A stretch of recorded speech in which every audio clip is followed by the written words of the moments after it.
Hi hello guys, ഒരു പുതിയ video ആയിട്ട് വരികയാണ്. ഒന്നുമല്ല, ജൂലൈ 24 കർക്കിടക വാവാണ്. അന്നേ ദിവസമാണ് നമ്മൾ പിതൃക്കളുടെ ആത്മാവിന് നിത്യശാന്തി നൽകിക്കൊണ്ട് നമ്മൾ ബലിയിടുകയും അതുപോലെ തന്നെ പല കർമ്മങ്ങളും പല സ്ഥലത്തായിട്ട് പല രീതിയിൽ കർമ്മം ചെയ്യുന്ന ആൾക്കാരുണ്ട്. ക്ഷേത്രങ്ങളിൽ പോയിട്ട് ബലിയിടുന്ന ആൾക്കാരുണ്ട്, അതുപോലെ തന്നെ വീട്ടിൽ നിന്ന് തന്നെ ചെയ്യുന്ന ആൾക്കാരൊക്കെ ഉണ്ട്. പിന്നെ വീടുകളിൽ സദ്യ ഒരുക്കി അവർക്കായിട്ട് വെച്ച് കൊടുക്കുക, നമ്മൾ അകത്ത് വെച്ച് കൊടുക്കുക എന്നാണ് നമ്മൾ കണ്ണൂരിൽ പറയുന്നത്. അപ്പോൾ അങ്ങനെ ഒരു ചടങ്ങിനായിട്ട് നമ്മൾ എല്ലാ വർഷവും കർക്കിടക വാവിന് ഒത്തുചേരുന്നത് തറവാട്ടിലാണ്, ചേമ്പൻ തറവാട്. ആ തറവാട്ടിൽ നമ്മൾ എത്തുമ്പോൾ തന്നെ ഭയങ്കര കാറ്റൊക്കെ ഉണ്ടായിരുന്നു. ആ കാറ്റിൻ്റെ വിഷ്വൽ നിങ്ങൾ കണ്ടിട്ടുണ്ട്. അതിനുശേഷം നമ്മൾ തറവാട്ടിലേക്ക് വൈകുന്ന സന്ധ്യയോട് കൂടെ ആൾക്കാരൊക്കെ വന്നു തുടങ്ങി.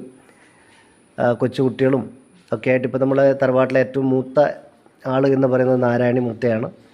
നാരായണി മൂത്ത, അതുപോലെ തന്നെ ഭാസ്കരൻ മൂത്തപ്പൻ, പിന്നെ മോഹനനാപ്പൻ, പിന്നെ അവരുടെ മക്കളായിട്ട് ഇങ്ങനെ വന്നു. ഇപ്പം നമ്മുടെ നാരായണി മൂത്ത ആളാണിപ്പം അരിയിടുന്നത്. തൊട്ടടുത്ത് നമ്മുടെ ലത്തിയേട്ടനുണ്ട്, ഞാനുണ്ട്. അരിയിട്ട് അതിനുശേഷം നമ്മൾ അവിടെ ഭക്ഷണങ്ങളൊക്കെ ഒരുക്കി ഇലയിൽ എല്ലാം വിളമ്പി റെഡിയാക്കി വെച്ചിട്ടുണ്ട്. അതിനുശേഷമാണ് അരിയിട്ട് പിന്നീട് നമ്മൾ വാതിലടക്കും. ഇപ്പം നമ്മൾ മോനാപ്പനാണ് അരിയിടുന്നത്. ഭാസ്കരപ്പനൊക്കെ അരിയിട്ട് അങ്ങോട്ട് മാറിയിരുന്നു. ശേഷം ഞാനും കുറച്ച് അരിയിട്ടിട്ട് പ്രാർത്ഥിച്ച് ഇനി വാതിൽ അങ്ങോട്ട് അടക്കാൻ വേണ്ടി പോവാണ്. 6 പേർക്കാണ് നമ്മൾ ഇത്തവണ ഇല വെച്ചിരിക്കുന്നത്. എല്ലാ വർഷവും 6 പേർക്കാണ്. ഇനി വാതിലടക്കുന്നു. നമ്മുടെ പിതൃക്കൾക്ക് ഭക്ഷണം കഴിക്കാനുള്ള ഒരു സമയമാണ്, അതിനായിട്ട് വാതിലടക്കുകയാണ്.